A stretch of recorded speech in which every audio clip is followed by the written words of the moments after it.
বন্ধুরা, আপনারা পুরনো গাড়ি কেনাবেচা করতে পারেন। এই পুরনো গাড়ি ব্যবসায় আপনাদের কোনো প্রকার লস নেই, 1 টাকাও লস নেই। পুরনো গাড়িগুলো আপনারা 20,000, 20,000, 30,000 টাকায় কিনবেন আর বিক্রি করবেন পার গাড়ি পিছু 2,000 টাকা প্রফিট রেখে। মোটামুটি পার ডে যদি আপনারা 5টা করে গাড়ি বেচতে পারেন তাহলে আপনাদের 10,000 টাকা পার ডে ইনকাম হয়ে যাবে। এবার ধরুন পুরনো গাড়ির মধ্যে আপনার আছে hero Honda, Platina, Bajaj company, বহুত গাড়ি আছে, ঠিক আছে।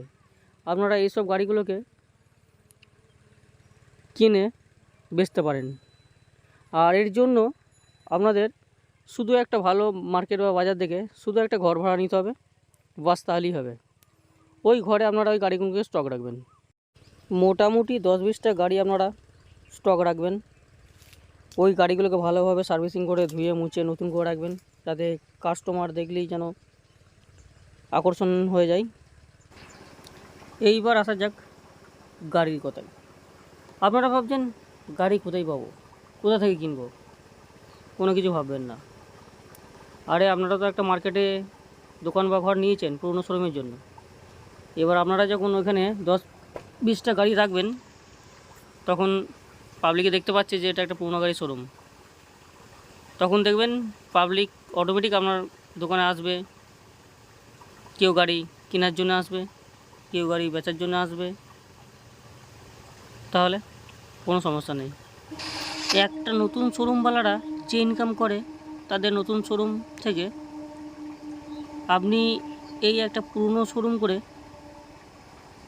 ঠিক ওদের মতোই ইনকাম করতে পারবেন। আপনি যদি 20টা গাড়ি কেনেন, আপনার খুব বড় জোর 6 থেকে 7 লাখ টাকা পড়বে পুরনো গাড়ি। আপনার 20টা গাড়ি হয়ে যাবে, বাস আপনি ওই 20টা গাড়ি দিয়েই ব্যবসাটা শুরু করতে পারবেন।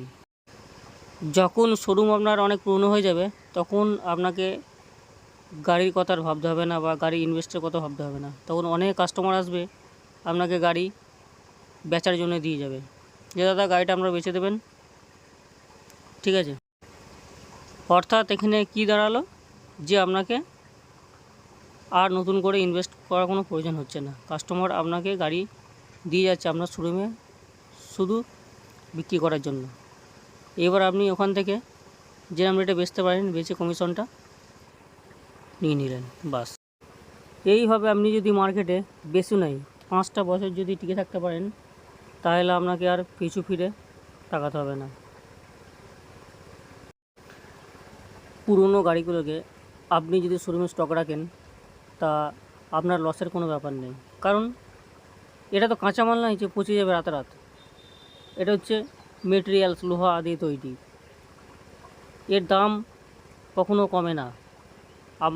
এখন বাজারে দেখতে পাচ্ছি মোটরসাইকেলের দাম আগে চাইতে দিন দিন বাড়তেই চলেছে।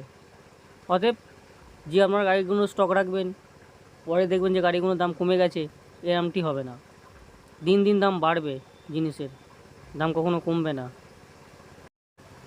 আপনার ব্যবসার ফার্স্ট কাজ যেটা হবে, কাস্টমারের সঙ্গে অমায়িক মিষ্টি মধুর ব্যবহার করা। তাদের সঙ্গে কোনো রকমভাবে যেন খারাপ ব্যবহার না হয়, এতে আপনার গুডউইল নষ্ট হবে। এটা কাস্টমারকে দোকানে আসলে তাকে সুন্দরভাবে বুঝিয়ে দেখিয়ে, যেমন নতুন শোরুমওয়ালারা যেমন করে আপনারা ঠিক সেরকমই করবেন। সে গাড়ি না নিক, অন্তত তার সঙ্গে যেন ব্যবহারটা ভালো রাখা হয়, যেন পরবর্তীকালে সে আবার আসে বা সে কী করবে আরও 5টা খদ্দের নিয়ে আসবে।